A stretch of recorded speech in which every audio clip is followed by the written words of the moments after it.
This channel does not promote any violent, harmful, or illegal activities. All content provided by this channel is meant for an educational purpose only.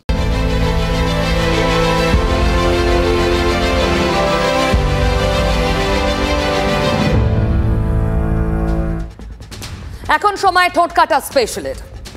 আজ ঠোঁটকাটা special শুরু করছি একটা special ছবি দিয়ে। ভাবছেন কিসের ছবি? নিশ্চয়ই ভোটের ছবি। একদম নয়, অন্ধকারের ছবি। দেখুন।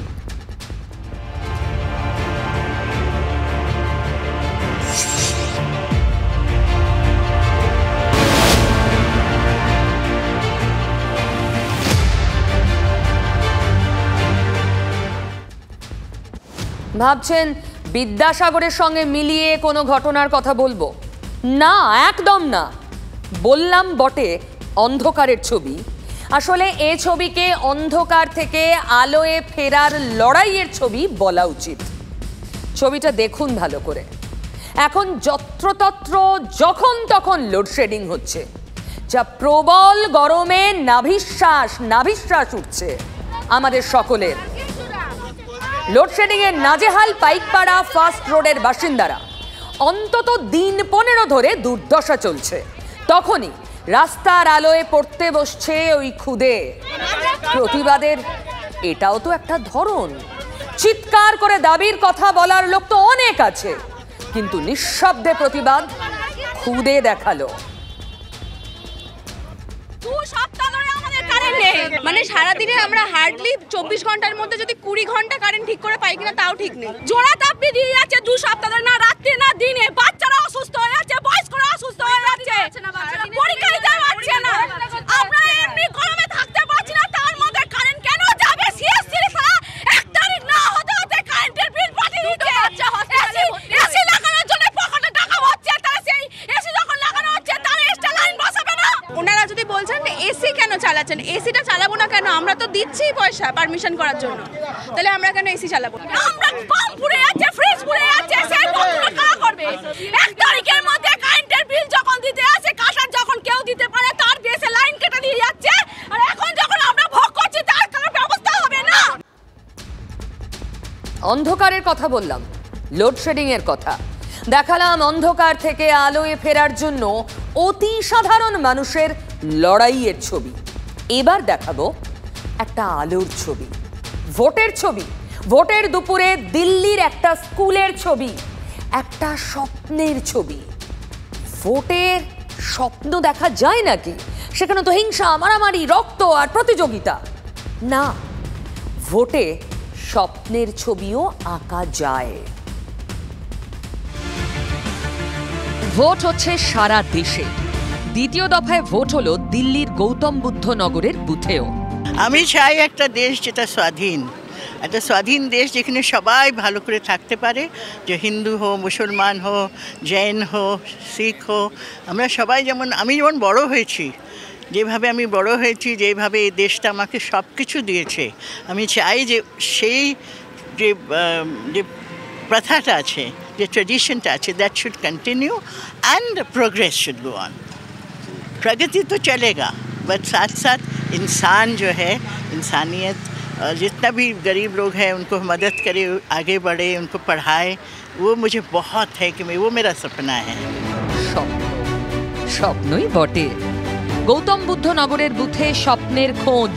স্কুলে ভোট চলছে, আজকে স্কুল বন্ধ, ক্লাস নেই, কিন্তু স্কুল ইউনিফর্মে আজকেও ছাত্রছাত্রীরা একেবারে স্কুলের সামনে।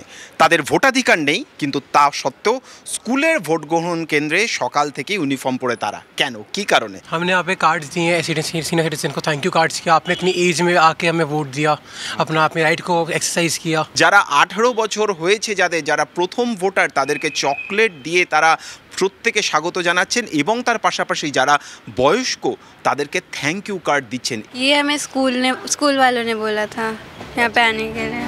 বয়স্ক ভোটারদের বুথে যেতে আসতে সাহায্য করছে স্কুলের ছাত্রছাত্রীরা। পরম যত্নে ধরে ধরে নিয়ে যাচ্ছে। ভোট দেওয়ার বয়স হয়নি, তবু ওরাও মেতেছে ভোট उत्सवे। आपका वोट डलने में कितना देर है और कितना साल वेट करना पड़ेगा? 2-3 साल है अभी। 2-3 साल है, लेकिन अभी वोट कैसे डालता है, माहौल कैसा बनता है, वो पूरा आइडिया उसी के लिए आए थे हम लोग कि कैसा माहौल बनता है वो सब जानने के लिए। এই ছবি দেশের প্রত্যেক জায়গায় যেন পুনরাবৃত্তি হয়, সেই আবেদন আমাদের তরফ থেকেও আমরা রাখছি। এটাই তো উৎসবের ছবি, গণতন্ত্রের উৎসব, ভোট উৎসবের ছবি। অচেনা ঠেকলো না? আরও একটা অচেনা ছবি আপনাদের দেখাই। এটা আমাদের রাজ্যের বিতর্কিত ছবি বলতে পারেন। বালুরঘাটে আজ লিফলেট বিতর্ক, লিফলেট তরজা। ছবিটা দেখুন, জোড়া লিফলেট, যেখানে শাসক দলের প্রার্থী বিপ্লব মিত্রর নাম করে বলা হয়েছে আপনারা চাইলে বিজেপিকে ভোট দিতে পারেন। ভাবুন, তার একটু পরে আবার সুকান্ত মজুমদারের নামে লিফলেট। তিনি বলছেন টাকা আটকানো আমার জীবনের এক ঐতিহাসিক ভুল ছিল। আরে, এ তো বিবেকের কথা লিফলেটে, এও সম্ভব? সুকান্ত বিপ্লব শুধু নয়, তাদের দলের কাছেও তো বালুরঘাট প্রেস্টিজ ফাইট। তাহলে এটা কি পরিকল্পিত কোন অন্তর্ঘাত দুপক্ষেরই? ভোটের সকালে বালুরঘাটে তৃণমূল প্রার্থী বিপ্লব মিত্রের নামে ছবি সহ লিফলেট ছড়িয়েছে নানা এলাকায়। নিজের নামে লিফলেট দেখে তাজ্জব বনে যান বিপ্লব। তাজ্জব হওয়ারই কথা। লিফলেটে কি লেখা? লোকসভা নির্বাচনে প্রতিদ্বন্দ্বিতা করার কোনো ইচ্ছে আমার ছিল না। লিফলেটে দলের প্রচুর গুপ্তশত্রুর কথা বলা হয়েছে, যারা নাকি তাকে হারানোর চক্রান্ত করছেন। এই লিফলেটের এক লাইনও বিপ্লবের নয়। বিপ্লব পরে সে কথা জানিয়েছেন। কিন্তু শাসক দলের প্রার্থী সত্যি কি জোর দিয়ে বলতে পারবেন দলে তার গুপ্তশত্রু নেই? অন্তর্ঘাতের আশঙ্কা আছে বলে তিনি ভাবেন না? বিপ্লব মুখে যদিও দাবি করলেন এটা তার দলের কাজ নয়। একদম পরিষ্কার তো কাদের উদ্দেশ্য এতে সার্ভ হচ্ছে, যে আমার এরকম একটা বিবৃতি দিলে কাদের দিকে ভোটটা যাওয়ার সম্ভাবনা, এবং তো বলেই দিচ্ছে বিজেপিকে ভোট দিতে পারে। তাহলে বিপ্লব কি মনে করছেন এ কাজ বিজেপির? বিজেপির হেভিওয়েট সুকান্তর নাম করেও একই কায়দায় তার একটু পরেই লিফলেট ছড়ালো। তাতেও বিতর্ক, কারণ লিফলেটে লেখা বিজেপির পরিবারে অভ্যন্তরীণ কলহ স্পষ্ট, আমাদের নেতাদের ইগোটা বড় হয়ে গিয়েছে। সুকান্তর মাথা খারাপ হয়ে যায়নি এমন কথা লিখে বিলি করাবেন? সুকান্ত মনে করেন না তার শিবিরেরও কেউ এ কাজ করতে পারে। তাহলে শাসক শিবিরের চক্রান্ত? বুঝুন, দুপক্ষেরই অন্তর্কলহ নিয়ে লিফলেট, নিজেদের বয়ানে। অভিনব লড়াই বটে। না, আমার দলে কোনো কোন্দল নেই, আমি এই ধরনের কোনো লিফলেটে ছাড়িনি। এবার জেলাবাসীকে ঠিক করতে হবে কাকে জেতাবে। এরকম একটা লিফলেট তার প্রতিদ্বন্দ্বী প্রার্থীর নামে বেরোচ্ছে, এটা তো যদি নজরে আসে, আমাদের যেমন এখন নজরে এসছে এটা, এবং সেই নজরে আসলে সেটা ওনার তো সঙ্গে সঙ্গে এটাকে কন্ডেম করে একটা বিবৃতি দেওয়া উচিত। এটা তো বিজেপি ছাড়া অন্য কোনো দল করবে না।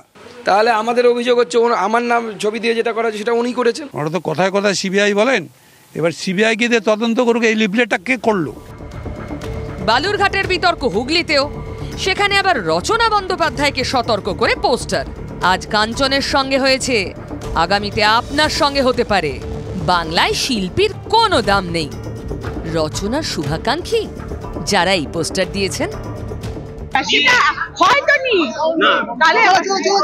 বিজেপিরাই যে বলতো যে তৃণমূলের সরকারের আমলে শিল্পী, সাহিত্যিক, বুদ্ধিজীবী এদের কারো কোনো মূল্য নেই এই সরকারের কাছে, এ আবার নতুন করে প্রমাণ করে দিল।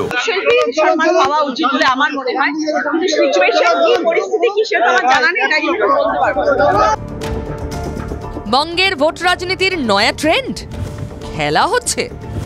ফাঁকতালে খেলছে কারা?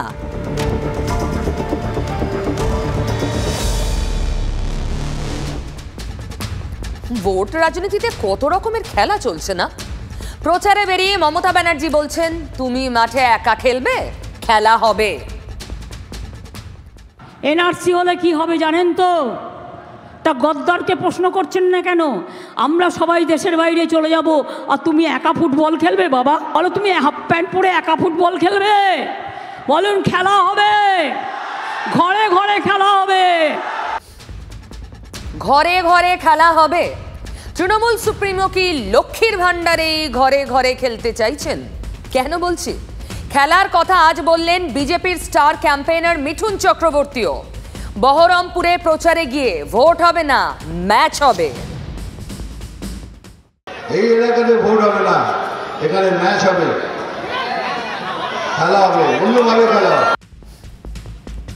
অন্যভাবে খেলা মানে অধীরের কেন্দ্রে অন্য খেলা বহরমপুরে? কি বোঝাতে চাইলেন মিঠুন? খেলবে কারা?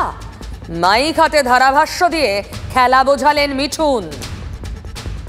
বলটা দিয়েছেন, উনি তুলে মেরেছেন, বলে ছয় হবে, না হলো না। বাউন্ডারিতে একজন দাঁড়িয়ে আছে, পপ করে কাজে দিল, আউট। এখন যে ধরেছে সে এবার ব্যাট করছে, আরেকজন ধরেছে বল করতে করতে করতে করতে টাক কুচুপ করে লেগে স্লিপ আউট হয়ে গেল, দুজন আউট। এবার তিনজন নেমেছেন মাঠে, আবার বল করতে আসছে, তার মধ্যে চেঁচিয়ে উঠলো আউট আউট। আউট কেন হলো? বলো ওখানে হিট উইকেট হয়ে গেছে, নিজেই মেরে দিয়েছে উইকেটে। আর চতুর্থ জন ছিলেন, তিনি বললেন আমি খেলবো না, নিজে আউট হয়ে গেল। এখানে কিন্তু এটা হতে চলেছে। বহরমপুরে কোন ছকে খেলা হবে বিজেপির চক্রবর্তী মশাই কি আগেই ধরে ফেলেছেন? ধারাভাষ্য থামিয়েই ডাক্তার সাহেবের খোঁজ করলেন বিজেপির বহরমপুর কেন্দ্রের প্রার্থী ডাক্তার নির্মল কুমার সাহা। তিনিই নাকি ম্যাচ আম্পায়ার। তাহলে আমাদের ডাক্তার স্যার কোথায়? ডাক্তার স্যার হলো আম্পায়ার। ঠিক আছে। বারবার বলছেন তোমরা সুস্থভাবে স্বচ্ছভাবে ফেয়ার গেম খেলো, কিন্তু এরা ফেয়ার গেম খেলতে রাজি নয়। সেই জন্যই 3টে নো বল দিয়েছে, ডাক্তার স্যার তাকে আউট করে দিয়েছে। খেলা তাহলে বুঝলেন, শেষ হাসি তাহলে আম্পায়ারের। আমরা এখন বিজেপির ক্ষেপ কাটতে এসছি, এগুলো তো পয়সা দিয়ে চলে আসে। সোজা বাংলা কেউ জিততে পারবে না এখানে। এখানে বুঝতেই পারছেন কি বলছি, সভ্যভাবে এখানে ভোট হওয়া খুব মুশকিল আছে। ঘাটালে আবার হাতাখুন্তি, মানে মা বোনেদের নিয়ে আর এক খেলার হুঁশিয়ারি দিয়ে রাখলেন শাসক দলের সুপ্রিমো। মায়েদের ঝান্ডার খেলা দেখেছেন? হাতা ঝান্ডার খেলা, হাড়ি কড়াইয়ের খেলা, বটিতে তরকারি কাটার খেলা দেখেছেন? দেখেননি, দেখবেন কি করে? গরিব মানুষের মর্মটাই তো জানেন না। যেসব জিনিস পাচ্ছেন, 1000 টাকা পাচ্ছেন, কন্যাশ্রী, সবুজশ্রী, হলুদশ্রী, আমশ্রী, কলাশ্রী, তারা পাচ্ছেন, সব নিয়ে নিন, কিচ্ছু ছাড়বেন না। মনে রেখো, লক্ষ্মীর ভান্ডার নিয়ে টুফা করবে না, তোমাদের টাকা নয়, এটা মা বোনদের টাকা, কিন্তু হাত দিয়ে দেখুন। সব নিয়ে নিন, কিন্তু এগুলো সব আপনাদের।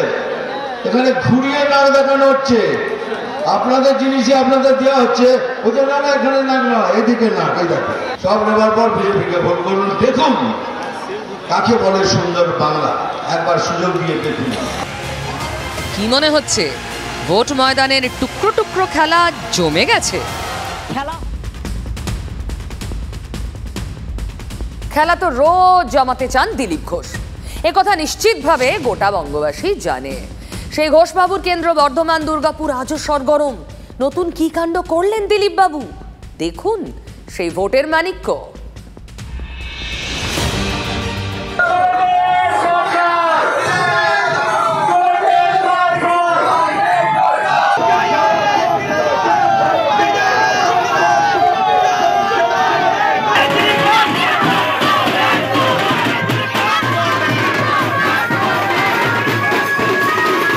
হাতি চলে বাজার তো কুত্তা ভুকে হাজার, তো হাতি চললে কুকুরে চিৎকার করবে, তাই ঘাবড়াবার কিছু কারণ নেই।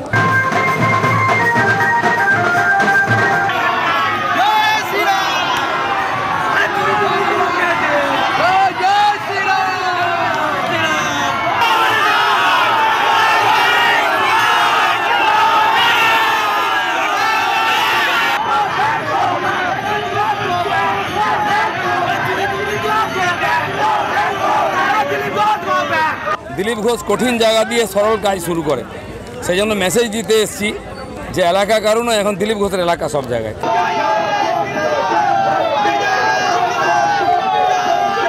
ওখানে আমাদের কর্মীদের দোকান লুট করা হয়েছিল, সেজন্য জবাবটা আমি ওখান থেকে দেবো, আবার একদম পাই জবাব দেবো। আমরাও জানি কার লুট করেছে, সব বেটাদের কাছ থেকে উইথ ইন্টারেস্ট সব আদায় করবো, নাহলে বর্ধমান ছাড়া করবো। আমি মিডিয়ার সামনে বলছি। সোনা দেওয়া গরুর দুধ খেয়ে বড় হয়ে ওঠা দিলীপ বাবুর এই ধরনের কথা তো তার মুখ থেকেই বেরোবে। কিছু ছিচকে চোর সমাজ বিরোধী তারা নেতা হয়ে চমকাচ্ছে, আপনি বলে দেবেন দিলীপ ঘোষ এসছে সব কড়াই গন্ডা আদায় করবে। ভোটের পরে আমাদের কর্মীদের বাড়ি ভাঙা হয়েছে, দোকান লুট করা হয়েছে, দোকানে তালা দেওয়া হয়েছে, তার জবাব দিতে আমি এসেছি।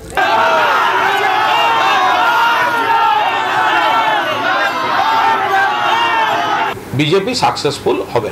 ওনার মুখে তো শুধু হুমকির কথা থাকে, অশ্লীল কথা থাকে, নারীদের অপমানের কথা থাকে, অসম্মানের কথা থাকে। আলুর দাম বেড়ে গেছে, ভালোই বেড়েছে। কত করে? আলু 26 টাকা, সেদিন 20 টাকা, আজকে 26 টাকা। কুমড়ো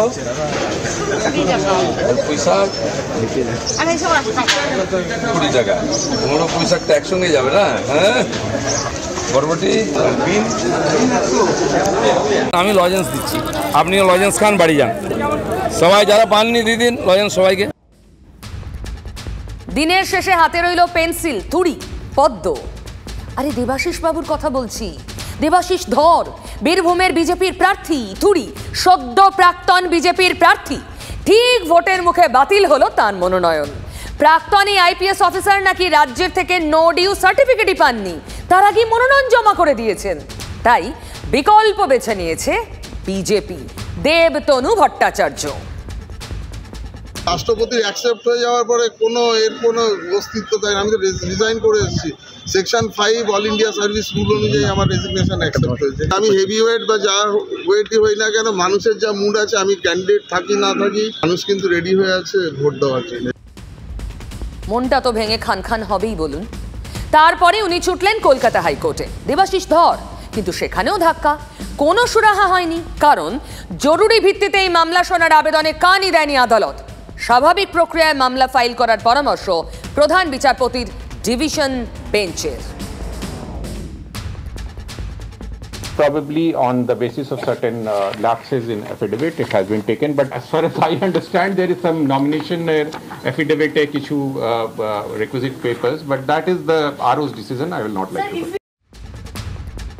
আইপিএস চাকরি ছেড়ে রাজনীতিতে নেমে পদ্ম হাতে নিলেন, আর তার মনোনয়ন বাতিল হলো। রাজনীতি চুপ করে থাকবে না।